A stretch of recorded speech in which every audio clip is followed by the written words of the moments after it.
Hello students, आप सभी का स्वागत करता हूं अपने इस यूट्यूब चैनल एसएस एजुकेशन के क्लास में। दोस्तों आज हम लोग फिजिक्स को देखने वाले हैं। तो दोस्तों फिजिक्स का जो सेकेंड चैप्टर है हमारा मानव नृत्य ह्यूमन आई, आज उसको हम देखने वाले हैं और दोस्तों जो फुल डिस्कशन करने वाले हैं। दोस्तों ये हमारा चैप्टर का पहला पार्ट है। तो इससे पहले हम लोग प्रकाश का परावर्तन और अपवर्तन ये दोनों को देखे थे। आज के क्लास में हम लोग मानव नेत्र को देखेंगे। तो जो भी स्टूडेंट्स अभी तक हमारे किसी भी लेक्चर को अटेंड नहीं किए हैं या जो नए आए हैं, वो हमारे डिस्क्रिप्शन में लिंक डाला गया है। आप वहां से हमारे प्लेलिस्ट से जाके आप हमारे सारे क्लास के वीडियो को देख सकते हैं। दोस्तों आप लोगों का ये लाइव सेशन रहता है, तो लाइव सेशन के दौरान आप लोगों को अगर कुछ पूछना हो तो आप हमसे पूछ सकते हैं। तो चलिए दोस्तों आज के क्लास को हम स्टार्ट करते हैं और पहले जानते हैं जो क्वेश्चन हमारा है मानव नृत्य, इसके बारे में जानते हैं। अगर आप लोगों के अभी तक कोई भी दोस्त अभी तक ज्वाइन नहीं हुए हैं तो आप उसे फ़ोन या कॉल करके मैसेज करके बोल सकते हैं हमारे क्लास को ज्वाइन होने के लिए। जल्दी से आप लोगों को मैं 1 मिनट का टाइम दे रहा हूँ, तो आप लोग अपने दोस्त को जल्दी से बोलिए ज्वाइन होने के लिए। तो पिछले क्लास में हम लोग ने बहुत सारा डिस्कशन किया, कल टेस्ट भी लिया गया, तो बहुत सारे स्टूडेंट्स को अच्छा परफॉर्मेंस किया। मैं चाहता हूं कि सभी स्टूडेंट इसी प्रकार का परफॉर्मेंस करते रहे। और जो स्टूडेंट टेस्ट नहीं दिए हैं, मैं आशा करता हूं कि नेक्स्ट टेस्ट वो सभी स्टूडेंट लोग देंगे। तो चलिए दोस्तों हम आज के क्लास को स्टार्ट करते हैं और बढ़ते हैं। पहले जानते हैं हम लोग मानव नेत्र क्या है। जो हमारा क्वेश्चन है मानव नेत्र का सचित्र वर्णन करें। आपसे ये क्वेश्चन 5 नंबर में हर एक बार बोर्ड एग्जाम में पूछा जाता है कि मानव नेत्र ह्यूमन आई क्या है।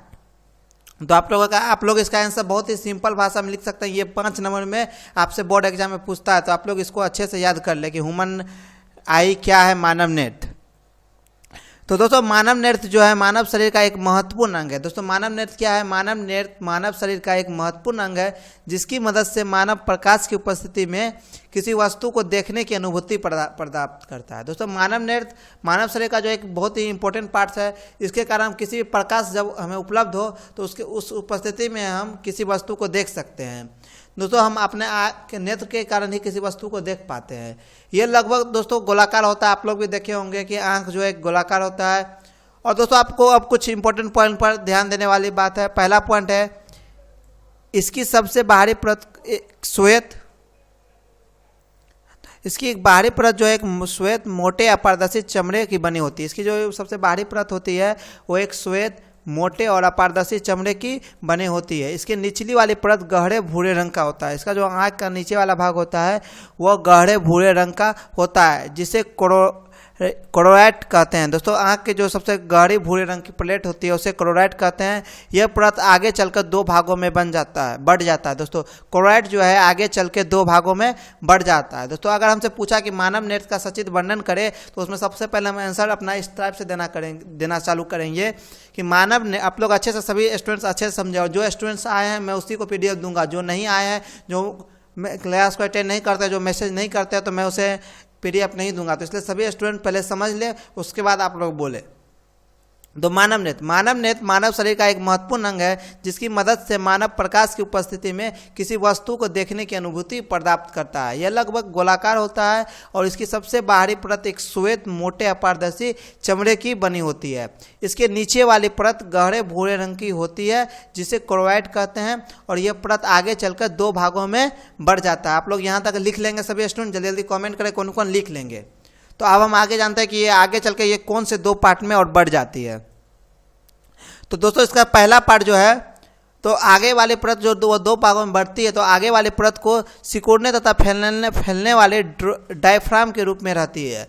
आगे वाला जो दोस्तों इसका परत होता है वह सिकुड़ने या फैलने वाले डायग्राम के रूप में होता है। वह सिकुड़ता है फिर फैलता है, जिसके कारण हम किसी वस्तु को आँख को एक बार बंद करते हैं खोलते हैं। ये सिकुड़ने वाले डायफ्राम के रूप में होता है, जिसे परितारिका कहते हैं। जो ये सिकुड़ने और फैलने वाले डायफ्राम होते हैं उसे परितारिका कहते हैं। अगर आपसे क्वेश्चन पूछा ऑब्जेक्टिव में कि हमारे आँख वाली जो परत होती है जो सिकुड़ती है और फैलती है, इसको हम लोग डायफ्राम के रूप में रहती है, इसको हम क्या बोलते हैं, तो हम इसका ऑब्जेक्टिव दे देंगे परितारिका। आपसे ये ऑब्जेक्टिव पूछता है। तथा दोस्तों पीछे वाली परत को सिलियरी पेशिया कहते हैं। जो इसके पीछे वाली परत होती है उसको सिलियरी पेशिया कहते हैं। ये पेशियाँ नेत्र लेंस को लटका के रखती है। जो दोस्तों सिलियरी पेशियाँ होती है ये नेत्र लेंस को जो है लटका के रखती है। जो पीछे वाली परत होती है हमारी सिलियरी पेशियाँ, वो मानव नेत्र को लटका के रखती है। और दोस्तों नेत्र लेंस की प्रकृति जो है उत्तल लेंस जैसी होती है। नेत्र लेंस की जो प्रकृति होती है ये उत्तल लेंस जैसी होती है। हमसे ऑब्जेक्टिव भी पूछता है कि नेत्र लेंस की प्रकृति कैसी होती है, तो हम उसका आंसर दे सकते हैं नेत्र लेंस की प्रकृति उत्तल लेंस जैसी होती है। तथा दोस्तों किसी वस्तु से आ रही प्रकाश की किरणें नेत्र लेंस से अपवर्तन के बाद रेटिना पर मिलती है। दोस्तों जब वस्तु प्रकाश की किरणें नेत्र लेंस पर पड़ती है तो वह अपवर्तन वस्तु रेटिना पर मिलती है और तब उस वस्तु का प्रतिबिंब रेटिना पर उल्टा एवं छोटा बनता है। क्योंकि दोस्तों हमारा लेंस जो है नेत्र लेंस वह उत्तल लेंस का प्रकृति रहता है, इसलिए वह रेटिना पर उल्टा और छोटा प्रतिबिंब बनाता है। लेकिन मानव नेत्र को उस वस्तु को सीधा देखने की संवेदना होती है। हमारे जो आँख में है जो है उसका प्रतिबिंब जो है दोस्तों उल्टा बनता है, लेकिन हमें उसको सीधा देखने की एक भ्रम होती है, संवेदना होती है कि हम उस वस्तु को सीधा देख रहे हैं, लेकिन वह जो है हमारे आँख पर उल्टी बनती है। तो आप लोग इसको समझ लें कि हम जो प्रतिबिंब किसी वस्तु को देखते हैं तो वह हमारे आँख पर उल्टा बनती है, लेकिन हम उसको एहसास करते हैं कि वह हमें सीधा दिख रहा है। तो आप लोगों को यहाँ समझने में कोई भी दिक्कत नहीं होगी। चलिए दोस्तों हम इसको अब डायग्राम से समझते हैं कि मानव नेत्र का डायग्राम कैसे होता है। तो दोस्तों ये हमारा मानव नेत्र का डायग्राम है, जिसमें दोस्तों पहला है आइरिस, जिसको दोस्तों हम लोग पतली बोलते हैं, पुतली। दोस्तों पहला दोस्तों ये जो आइरिस है हमारा ये पुतली होता है। यहाँ पर दोस्तों ये आइरिस जो है ये हमारा पुतली है। उसके दोस्तों ये कोर्ना है जो हमारा आँख का ऊपरी परत होता है। उसके दोस्तों ये पीपिल। उसके दोस्तों ये हमारा जो है लेंस होता है जिसके पर हमारे प्रकाश की किरण जो है पड़ती है। उसके बाद ये हमें प्रतिबिंब यहाँ रेटिना में बनता है। ये दोस्तों हमारा रेटिना हुआ, यहाँ इसका प्रतिबिंब बनता है। और दोस्तों ये आइरिस हुआ, ये भी दोस्तों मतलब ये भी पुतली, मतलब ये से यहाँ से लेकर यहाँ तक का भाग जो है हमारा ये पुतली का रहता है, जो ऊपर और नीचे होते रहता है। ये रेटिना हो गया। ये दोस्तों ऑप्टिकल है, ये दोस्तों हमारी आँख के नसी हुई जो हमको संवेदना देती है कि हम उस वस्तु को किस प्रकार देख रहे हैं। तो ये दोस्तों हमारा ह्यूमन आई का एक डायग्राम हुआ। तो आप लोगों को ह्यूमन आई अच्छे से समझ में आ गया। तो ह्यूमन आई अगर हमसे क्वेश्चन पूछा तो ये क्वेश्चन आपसे 5 नंबर में पूछता है, इसलिए सभी स्टूडेंट्स इस क्वेश्चन को अच्छे से याद कर ले और अपने कॉपी में भी लिख ले। ह्यूमन आई के साथ ये क्वेश्चन आपसे अगर बोर्ड एग्जाम में पूछता है तो वो 5 नंबर से पूछता है।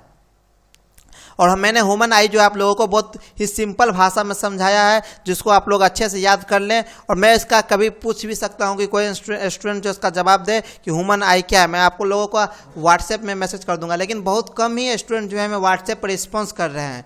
तो मैं सभी 10th के स्टूडेंट से आग्रह करता हूँ कि सभी लोग मेरे क्वेश्चन का आंसर बना के भेजें, क्योंकि बहुत सारे कम ही स्टूडेंट जो हैं, मैंने उस दिन क्वेश्चन भेजा था जिस दिन आप लोगों का क्लास एब्सेंट था, तो मात्र 4 स्टूडेंट जो है क्वेश्चन का आंसर बना के भेजे। मानवाती कोई भी स्टूडेंट जो है इसका आंसर बना के नहीं भेजे।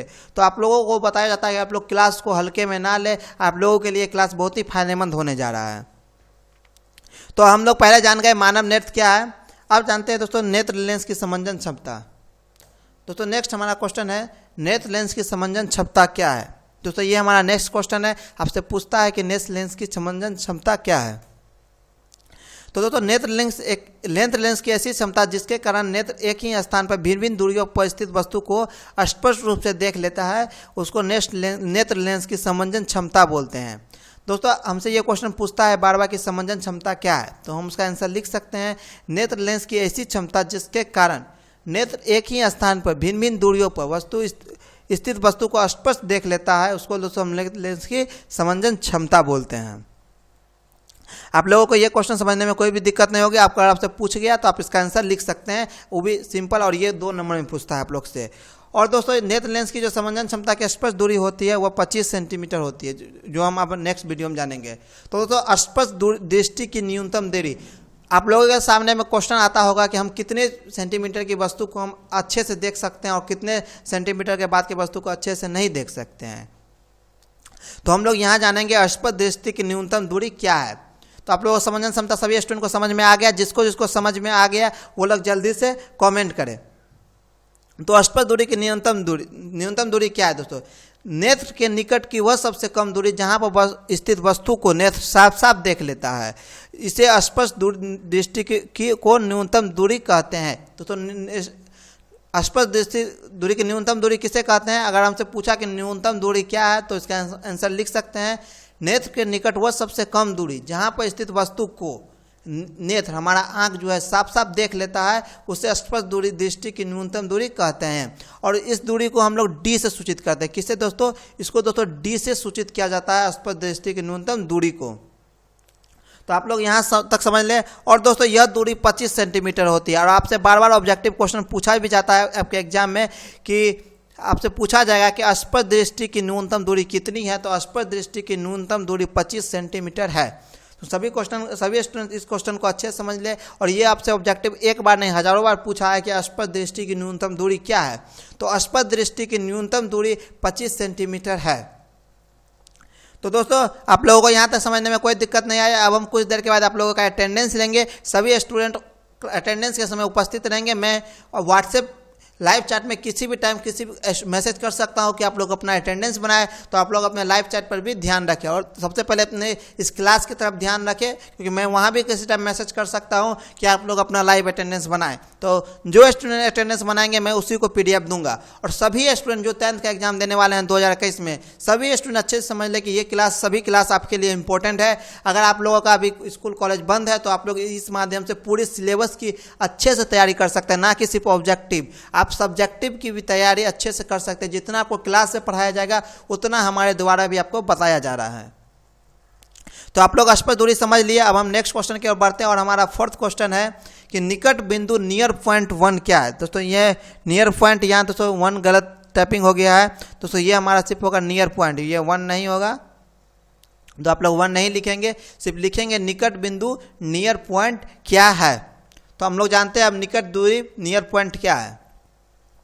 तो निकट पूर्ण दोस्तों वह निकटतम बिंदु जहां पर स्थित वस्तु को नेत्र समंजन क्रिया द्वारा स्पष्ट देख लेता है उसे निकट बिंदु कहते हैं। दोस्तों समंजन क्षमता क्या हो गया। तो समंजन क्षमता मैंने कुछ देर पहले ही बताया। समंजन क्षमता ऐसी क्षमता जिसके कारण नेत्र के स्थान पर भिन्न भिन्न दूरियों पर स्थित वस्तु को नेत्र स्पष्ट देख लेता है, उसको हम लोग समंजन क्षमता बोलते हैं। तो निकट बिंदु दोस्तों वह निकटतम बिंदु जहां पर स्थित वस्तु को नेत्र समंजन क्रिया द्वारा स्पष्ट देख लेता है उसे निकट बिंदु कहते हैं।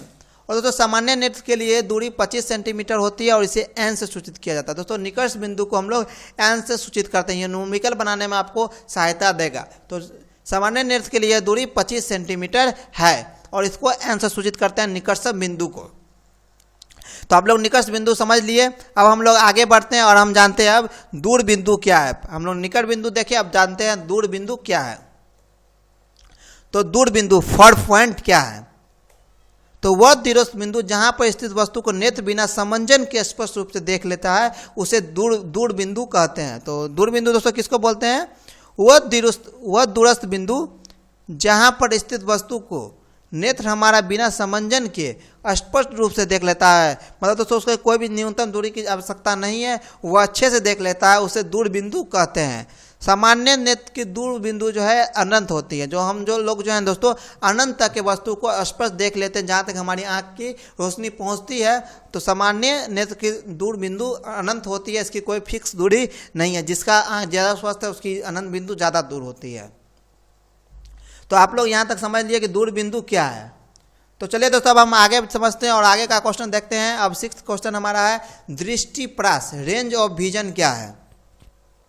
तो ये एक लाइन का क्वेश्चन है कि दृष्टिपरास रेंज ऑफ विजन क्या है। मैं चाहता हूं कि सभी स्टूडेंट क्वेश्चन का आंसर एक लाइन में याद कर ले, क्योंकि सब आपसे एक नंबर में पूछ सकता है। तो दूर बिंदु और निकट बिंदु के बीच की दूरी को दृष्टिपरास कहते हैं। दोस्तों दूर बिंदु और निकट बिंदु के बीच की दूरी को दोस्तों हम लोग क्या बोलते हैं, डिस्टेंस को दृष्टिपरास कहते हैं। आपसे ये क्वेश्चन ऑब्जेक्टिव में पूछ सकता है, दे देगा दोस्तों। ऑब्जेक्टिव में आप लोग समझे कि ऑब्जेक्टिव में किस टाइप का क्वेश्चन देता है। तो ऑब्जेक्टिव आपसे पूछ सकता है कि दूर बिंदु और निकट बिंदु दोनों के बीच की दूरी को डैश कहते हैं। तो हम लोग इसका आंसर दे सकते हैं, दूर बिंदु और निकट के बीच की दूरी को हम लोग दृष्टिपरास कहते हैं। तो दोस्तों हम लोग अभी तक में 6 क्वेश्चन देखे। पहला क्वेश्चन देखे मानव नेत्र क्या है। सेकेंड क्वेश्चन देखे नेत्र लेंस की समंजन क्षमता क्या है। थर्ड क्वेश्चन देखे स्पष्ट दृष्टि की न्यूनतम दूरी क्या है, जो 25 सेंटीमीटर है। आप लोग इसको क्वेश्चन को ऑब्जेक्टिव में पूछता है आपसे, तो इसको अच्छे से हल कर ले। उसके बाद हम लोग जाने दूर बिंदु फार पॉइंट क्या है। उसके बाद हमने देखा निकट बिंदु नियर पॉइंट क्या है। उसके बाद हमने देखा दृष्टिपरास रेंज ऑफ विजन क्या है। अब हम नेक्स्ट देखने जा रहे हैं, वह हमारा है दृष्टि दोष, जिसको डिफेक्ट्स ऑफ विजन क्या है। दृष्टि दोष डिफेक्ट्स ऑफ विजन हमारा क्या है। तो दोस्तों दृष्टि दोष डिफेक्ट्स ऑफ विजन क्या है और यह कितने प्रकार का होता है हमारा दृष्टि दोष। तो दृष्टि दोष दोस्तों कई कारणों से नेत्र बहुत दूर स्थित या निकट स्थित वस्तुओं को स्पष्ट रूप से रेटिना पर उसका प्रतिबिंब नहीं बन पाता है, इसको बनने की क्षमता को खो देता है। इसी कमी को हम लोग दृष्टि दोष कहते हैं। दोस्तों दृष्टि दोष किसे कहते हैं? तो कई कारणों से दोस्तों दृष्टि दोष, अच्छा आप लोग अच्छे समझे, ये क्वेश्चन आप लोगों से 5 नंबर में पूछता है। ये क्वेश्चन हमेशा आपसे एक बार इसमें से कोई भी क्वेश्चन दे देगा उसको समझाने के लिए, लेकिन ये जो है दृष्टि दोष अगर हमसे पूछा तो ये क्वेश्चन हमसे 5 नंबर में पूछता है। तो इसका हम लिख सकते हैं दोस्तों, कई कारणों से नेत्र बहुत दूर स्थित या निकट स्थित वस्तुओं को स्पष्ट प्रतिबिंब रेटिना पर बनाने की क्षमता खो देता है। इसी कमी को हम लोग दोस्तों क्या बोलते हैं? दृष्टिप्रास। जो स्पष्ट प्रतिबिंब रेटिना पर बनने की क्षमता को वह खो देता है। और दोस्तों दृष्टि दोष जो है मुख्यतः 4 प्रकार के होते हैं। कितने प्रकार के दृष्टि दोष होते हैं? तो दृष्टि दोष 4 प्रकार के होते हैं। पहला दोस्तों निकट दृष्टि दोष, दूसरा दोस्तों दूर दृष्टि दोष, थर्ड दोस्तों जरा दृष्टि दोष, और फोर्थ दोस्तों हमारा है अबिंदुकता। तो अगर हम दृष्टि दोष हमसे पूछा तो कई कारणों से नेत्र बहुत दूर स्थित वस्तु या निकट स्थित वस्तुओं को स्पष्ट प्रतिबिंब रेटिना पर बनाने की क्षमता को खो देता है। इसी कमी को हम लोग दृष्टिप्रास कहते हैं। और इतना तो आप लोग समझ गए। और दृष्टिप्रास जो हमारा 4 प्रकार के होते हैं: निकट दृष्टि दोष, दूर दृष्टि दोष, जरा दृष्टि दोष और अबिंदुकता। तो आप लोगों को ये चारों समझने में कोई दिक्कत नहीं। अब हम लोग इसका पहला देख लेते हैं, निकट दृष्टि दोष क्या है, और बाकी 3 को हम लोग कल देखेंगे। आज के क्लास में हम सिर्फ देखते हैं निकट दृष्टि दोष क्या है और इसके निवारण के क्या उपाय है।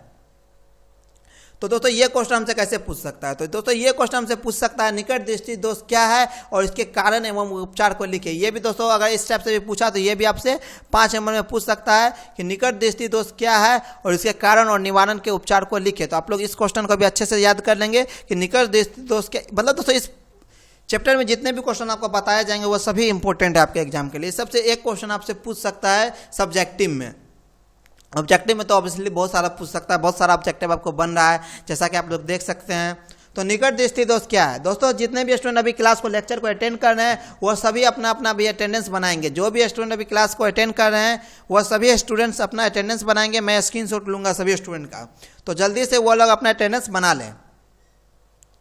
तो निकट दृष्टि ऐसा दृष्टि दोष जिसके कारण पीड़ित व्यक्ति निकट के वस्तु को स्पष्ट रूप से देख पाता है किंतु दूर के वस्तु को स्पष्ट रूप से नहीं देख पाता है, उसको दोस्तों क्या बोलेंगे? निकट दृष्टि दोष। अगर दोस्तों हमसे निकट दृष्टि दोष का परिभाषा पूछा तो हम उसका बहुत ही सिंपल में एग्जाम्पल आंसर दे सकते हैं।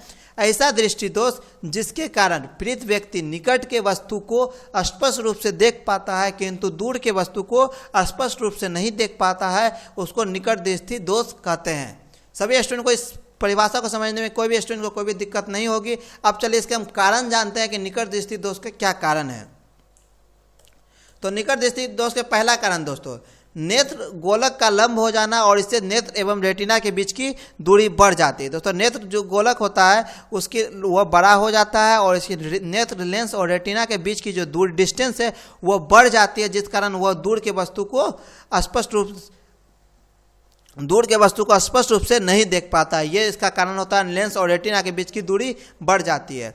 उसका दोस्तों नेक्स्ट पॉइंट हो गया सेकेंड हमारा कि नेत्र लेंस की आवश्यकता से अधिक मोटा हो जाना। क्या दोस्तों? वो आवश्यकता से अधिक मोटा हो जाता है और जिससे नेत्र लेंस की फोकस दूरी कम हो जाती है। वो नेत्र लेंस जो है आवश्यकता से अधिक मोटा हो जाता है और ये नेत्र लेंस की फोकस दूरी कम हो जाती है। ये हमारा 2 कारण है। तो दोस्तों अगर आपसे पूछा क्वेश्चन निकट दृष्टि दोष क्या इसके कारण है उपचार को लिखे, तो हम पहला आंसर लिख सकते हैं ऐसा दृष्टि दोष जिसके कारण पीड़ित व्यक्ति निकट के वस्तु को स्पष्ट रूप से देख पाता है किंतु दूर के वस्तु को स्पष्ट रूप से नहीं देख पाता है, उसको हम लोग क्या बोलेंगे दोस्तों? निकट दृष्टि दोष। इसके कारण दोस्तों पहला नेत्र गोलक का लंबा हो जाना, जिसे लंबा जब नेत्र गोलक हो जाएगा तो लेंस और रेटिना के बीच की दूरी बढ़ जाएगी। उसके दोस्तों नेत्र लेंस की आवश्यकता से अधिक वो मोटा हो जाता है, जिससे नेत्र लेंस की फोकस दूरी जो है कम हो जाती है। इसके बाद हम उपचार जानते हैं कि नेत्र लेंस के क्या उपचार है।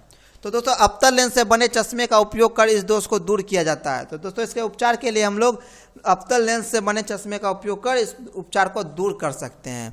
तो हम लोग इस क्वेश्चन को अपने अच्छे से समझ लिए कि निकट उपचार दोष क्या है। तो चश्मे का इसका हम उपयोग करेंगे, अवतल लेंस के बने चश्मे का उपयोग करके इस दोष को दूर कर सकते हैं। तो चलिए दोस्तों सभी स्टूडेंट्स को अभी अगर आप लोगों को यहाँ तक में किसी भी स्टूडेंट को कुछ पूछना हो या कुछ समझना हो तो आप लोग हमें मैसेज कर सकते हैं। मेरा नंबर आप लोगों को स्क्रीन पर दिख रहा होगा, आप उस पर मैसेज करके हमारे क्लास को आज मतलब दोस्तों आज की क्लास से किसी को कुछ पूछना हो तो मैं वहाँ आप लोगों को बता दूंगा। और दोस्तों कल के क्लास में हम इससे आगे जानेंगे, जो हम आगे का टॉपिक जानेंगे कि जरा दृष्टि दोष क्या है, दूर दृष्टि दोष क्या है, उसके दोस्तों अबिंदुकता क्या है, उसका जानेंगे कल के क्लास में। हम तारे क्यों टिमटिमाते हैं, सूर्य और सूर्यास्त के समय हमें लाल क्यों दिखाई पड़ता है, ये सब की क्लास कल के क्लास में ये सब क्वेश्चन को हम डिस्कशन करेंगे। तब तक के लिए बाय। अगर आप लोगों को क्लास अच्छा लगा हो तो वीडियो को लाइक और अपने दोस्तों के साथ भी शेयर कीजिए जो क्लास 10th के देने वाले हैं। तो वीडियो को लाइक करना कोई भी स्टूडेंट नहीं भूलेंगे। तब तक के लिए बाय।